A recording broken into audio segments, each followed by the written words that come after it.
Welcome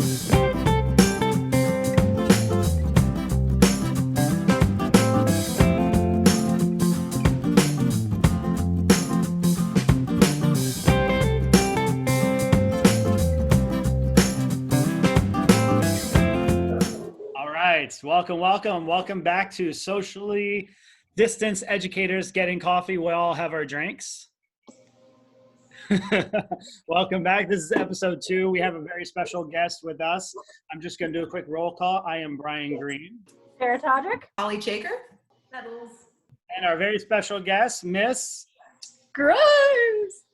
Miss Catie Grimes. Grimes is a teacher that I believe most of us have worked with in the past life or current life. We all wanted her to be on the part of the show. Fantastic person, fantastic heart, fantastic educator, and we wanted her to be a part of our chat and for you guys in the community to get to know her a little bit better. Where are you socially distanced quarantined to right now? Where are you living? So I live near where I teach, near Mill Creek, but kind of in the woods. So socially distancing isn't that far because we have about 5 acres. So the horses and the goats and the chickens and, you know, sending the kids out there. We have plenty of room to make that happen, which is insane to me because my boys are like, why can't we go anywhere? I'm like, oh, my stars.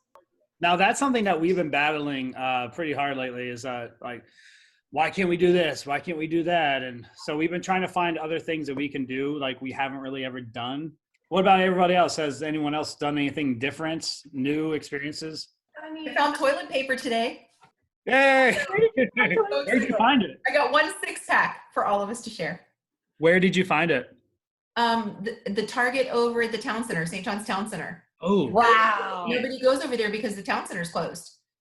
On that topic, is there anything that you guys have purchased, anything that you're kind of embarrassed of, bought into like the hype, drank the Kool-Aid, you did something outrageous? What is it, Nettles? So, like, I basically used all of this as an excuse to buy myself an Apple Watch. Hey! I was like, you know what? Like, I can get school notifications on my watch, and I can know if kids need me. And I'm not walking around, so I can track my fitness stuff. I was going to buy this $400 thing to help. I think it's justified personally. I mean, it's an important tool for these times of uncertainty. We got all new fishing poles. Sweet. Took a while to convince my husband. He's like, we have so many. I'm like, no, babe, I'm telling you, it's one of those things because I'm going to have time alone and you're going to need to take the girls fishing. And if you're at the fire station and the boys are going to need to take them fishing and we need good things and 4 new tadpole nets and all of these things. When I put the call out on social media for my students, that was one thing they said is a lot of video games, a lot of different games that they bought that they wouldn't normally be allowed to buy. So, what about you, Holly? Yeah, well, it's funny because I mentioned earlier my son Adam, who was in high school. He's the last one at home, so he's here with us by himself. And so his big request was to purchase an online Monopoly game. So he and his buddies who are all quarantined all over the globe are playing Monopoly online. As my kids shoot each other up on the games. You ready? I've been dying to have a reason to buy this game. that is amazing. It's a board, it's a game. It's a board game? It's a game for you to sit around with your family and play. Look. That's so cool. What's the point of the game? What's the premise? What do you do? Okay, so it's called Happy Little Accidents. So essentially you like do a whimsical squiggle on a piece of paper, right? Pass out the squiggles to people and then there are cards on the, see that? Uh-huh. So like I guess the caller says the number and you have to turn the other person's squiggle into whatever it is on the card and people to actually guess what it is. Oh, that's cool. Yeah. How cute is he though? Look at that guy.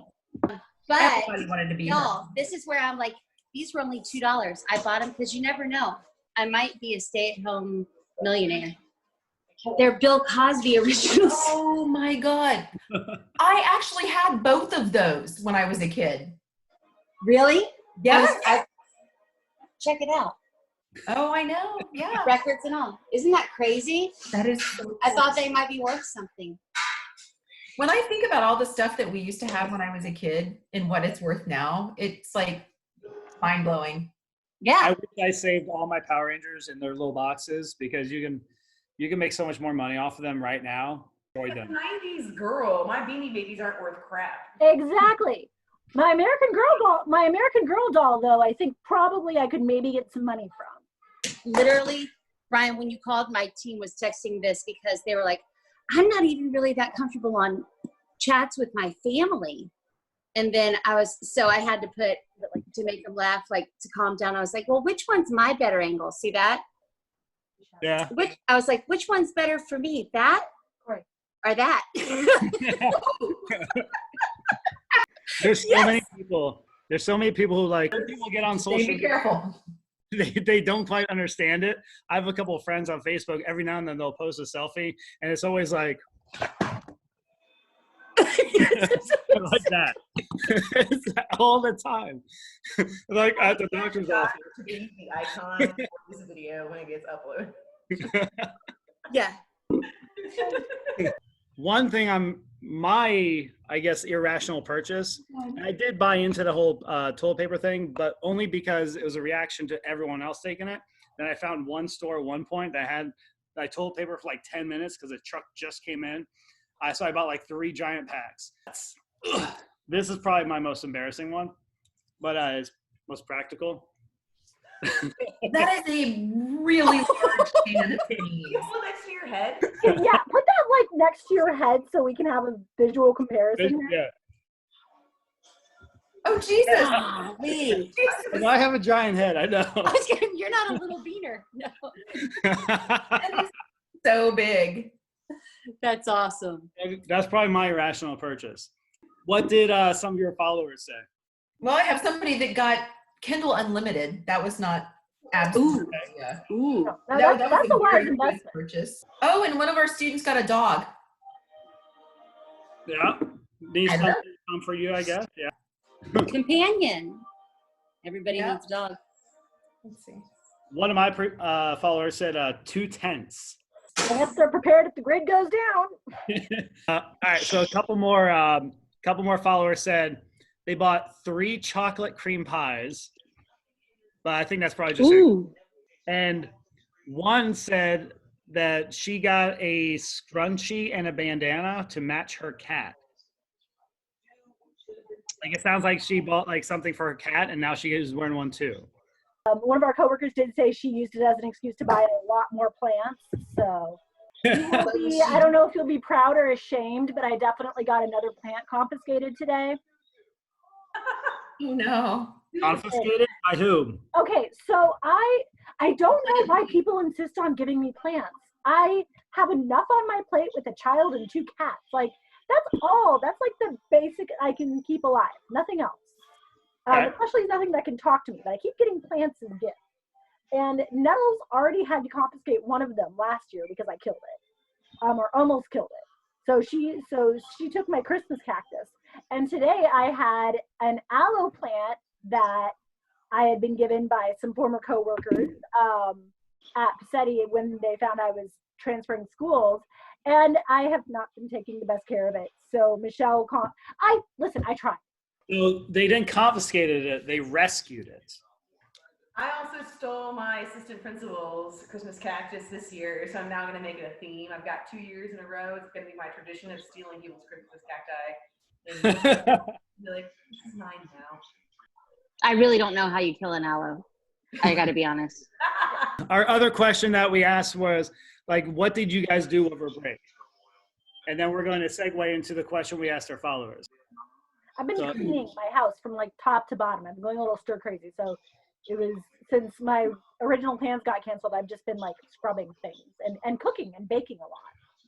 So, you know, I do have some talents. I can't keep a plant alive, but I can bake scones. So yeah. I love a good scone. It was delicious. It was chocolate chip, and we did like a chocolate glaze for it. I love blueberry scones. That's my first scone I ever fell in love with, and that's my go-to. I feel like Green has like this undiscovered emotional connection to scones we never knew about. I love a good scone. I have been taking care of my kid pretty much the entire time. And like people have been giving me crap. I'm like, okay, so I'm homeschooling. I'm like, it's spring break. What are you doing? I'm like, oh, he was on a Duval schedule. I was like, he had spring break last week. I was like, his brain is rotting. It's time to like get some learning on. It's not like I'm sitting here and making him like learn for 6 hours a day. We're literally, I'm like, here's a worksheet on letters. Can you like practice your handwriting so you don't get to 7th grade with like illegible handwriting? We did the beach, I'll be honest. But really everybody was doing a pretty darn good job of, keeping your distance. It's out in the open, yada, yada. What did your followers think that their teachers are doing? I mean, mine were pretty accurate. They said drinking a lot of coffee, which I mean is not wrong.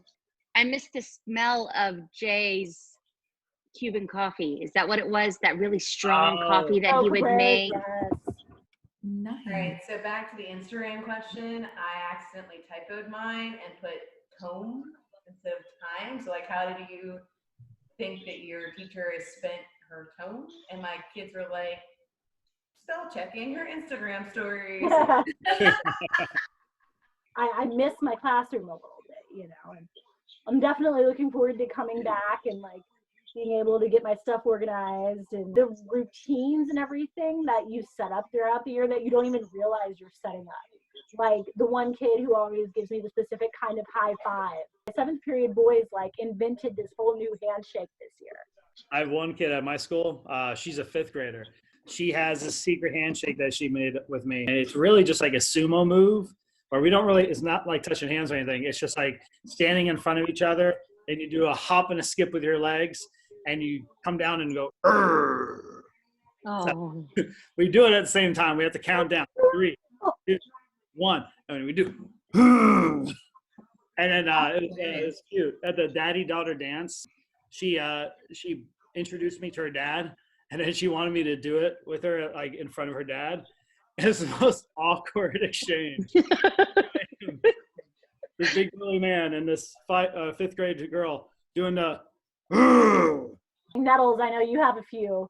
They like, I know, but she seeks you out every day. And I was like sitting there and thinking, I was like, boom, boom, it's boom, boom, boom. Finger gun? I think there's a slide. There's some sliding and finger guns involved. I've seen it enough times. Yeah. That's my addition. Oh, handshake. What came back? What has made a complete comeback? Ready for this? Bubble gum in a dish. How many pieces do you wish? Did that ever go away? I have not heard that in a long time. They haven't done it all year, but now even at like dismissal, they sit in a little circle. And I'm like, I love this game because it's all about syllables. So what trends do you think are going to die off while the kids are home? And what do you think is going to stand the test of time? Because we've seen the Rubik's Cubes. The tech decks are back, the little skateboards. Really? Yes. I love that though. I love it. Decks. It's making it just crazy. the noises in the middle of class. I haven't seen them this year. I was thinking about the TikTok dances. That's what I was thinking about. I think hopefully that will die soon. So I was at the fair down by downtown St. Augustine a couple weeks ago. Mm-hmm. So yeah, so there was me and my wife and my daughters, we were there and we were waiting in line for the Ferris wheel. And there was a group of girls off in the distance at the next ride or something. They had their phone on the floor. They're doing like whatever TikTok. And then one of the girls notices me. She's probably like 4th, 5th grade or something. And she hollers, ding green, hey. So I'm like, okay, those are girls from my school. So later on, I'm walking by them doing a TikTok recording. And I started creeped in the background, just like holding my baby, just like walking by, just like staring down the camera. Apparently, only one of the girls is actually from my school. I didn't know. Apparently, those are her friends from other schools or something. And a lot of them just thought I was just some old man Creeper. about their TikToks. So prediction, what's going to be the next weird like 90s trend that these kids pick up? Ooh. Like the Nickelodeon 90s color scheme. That's what I want to come back because it's totally absurd. And I want people to wear it seriously. You think we'll get like the Tamagotchis again? I'm like trying to think of things from my childhood that I've. Oh yeah, Tamagotchis. Those will come back. Yeah. Z Cavaricis that folded in. Do you remember those? I'm a lot older than you guys. No. Oh, of course The Z Cavaricis. Come on. I thought it was just really weird this year coming back because like I moved from like one St. John's County school to another, and I didn't think there was gonna be like that much of a cultural shift. And so I walk into the 7th grade like classroom, and they're talking about like Disco Girls and like Saving the Turtles, and they all have scrunchies on, and I'm just like, oh, this I is feel like that came up real fast over the summer. yeah, it happened. It was not at Pacetti Bay at all. No. Yeah, I remember seeing a couple hydro flasks because I remember being annoyed with the metal clinking sound of them. Oh God, yeah. But Like it just last came up year. strong. Like this year, it just boom. Yeah. There's a boy there that the scrunchie's all up his arm. But he's like the only one I've seen that's like a boy with like scrunchies all up his arm. Do you The know girls what that have it means? everywhere, and It means that he has little friends who like him. oh, so it's like a medal of honor. Yeah, no, it's the girls It's are giving them to scrunchy. him. What we're looking forward to seeing. Mhm. I think just those rituals, like we're talking about, like the handshakes and like my one girl, like, you know, I have a couple kids that are on different plans this year where they check in with me daily. And I really enjoy those check-ins. I look forward to them. I selfishly, like, of course I love my kids. Like, I feel like that goes without saying. Like, we all love our kids. But I like need like a schedule. Like, I need to like wake up with something that like makes me feel like I'm doing something important. And like taking care of my child is important, but like I made him, it's a responsibility. Like, it's not like anybody else is gonna do it. But like taking care and loving other people's children, like I really genuinely like miss that sense of purpose. And like I don't think online school is gonna provide that at all. I'm gonna be like, here's some really cool TED Talks I found. Hope you watch them. And Yeah. that's not the same as like actually sitting and having conversations about things. Yeah. Um, For me, it's the conversations with the kids. I definitely will be happy when we're finally able to get up and get dressed and go to work in the morning, like out of our houses. Yeah. So Grimes, what are you looking forward most about going back? Eventually. Eventually. Well, I have a work wife who I love very much. I have an associate, assistant because of the overflow. And and her name is Joanna Farmer. And I'm used to, being able to hang with her. And it's cheesy, but the kids, they drive me crazy, but I love them too. On that note, that's probably what I'm missing most right now. My work wife, I have my partner.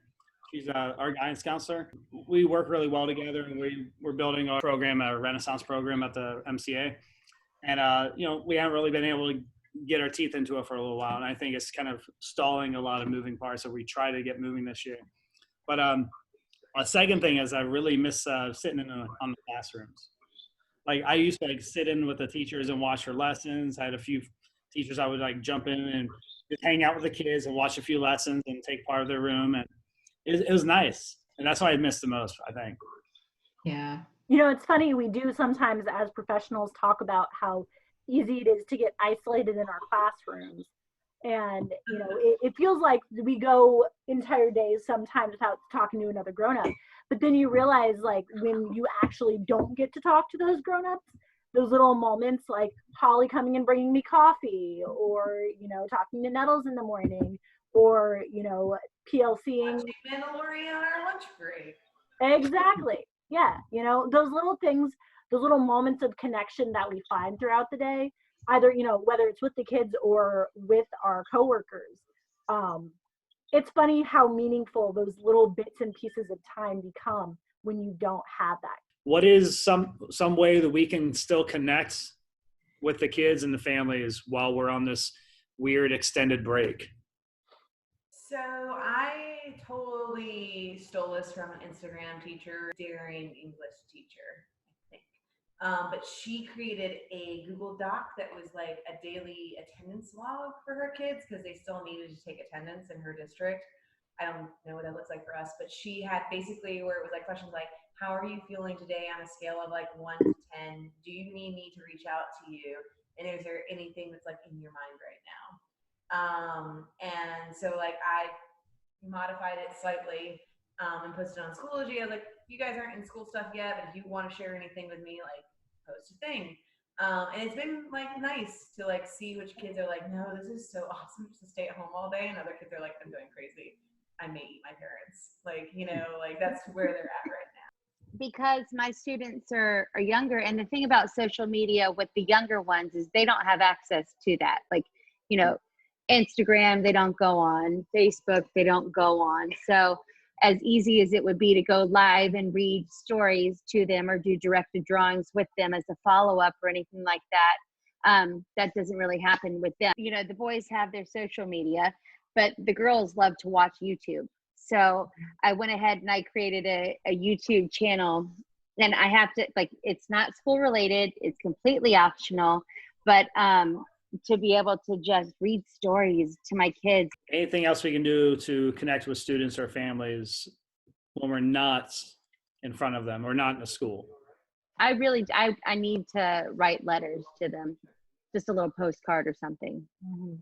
That would be. So like, I kind of like the idea. I was thinking Todrick before Christmas break wrote emails to all of her parents and her students about. I mean, it was time consuming, but honestly, even a paragraph or two.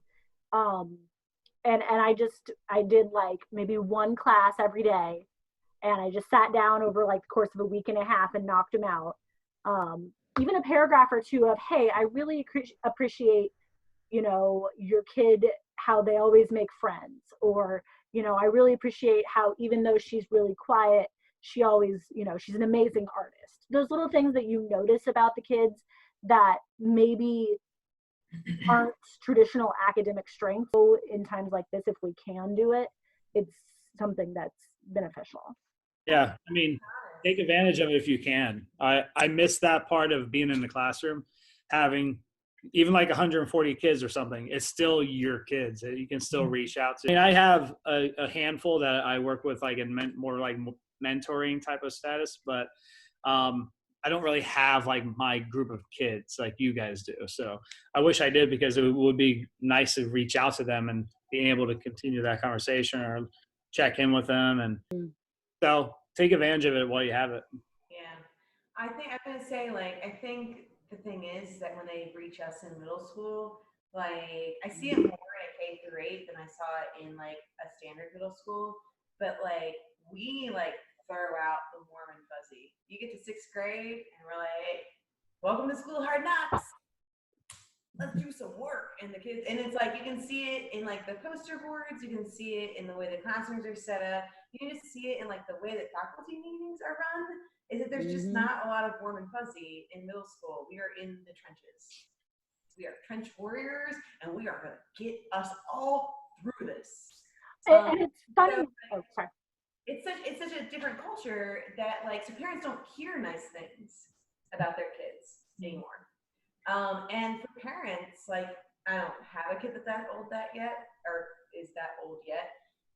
But I know from talking to them that even they are struggling to understand who their children are.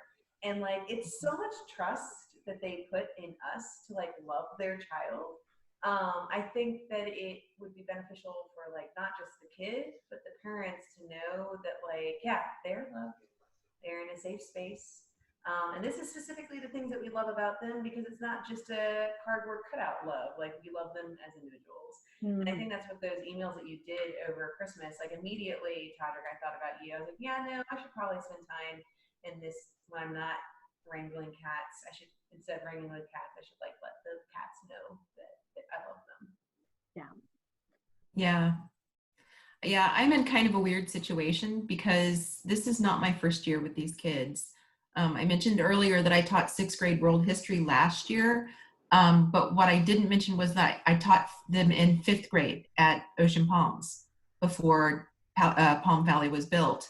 So for a large number of these kids, this is my 3rd year, either literally as their teacher or now as their teacher, and I used to hang out with them at recess.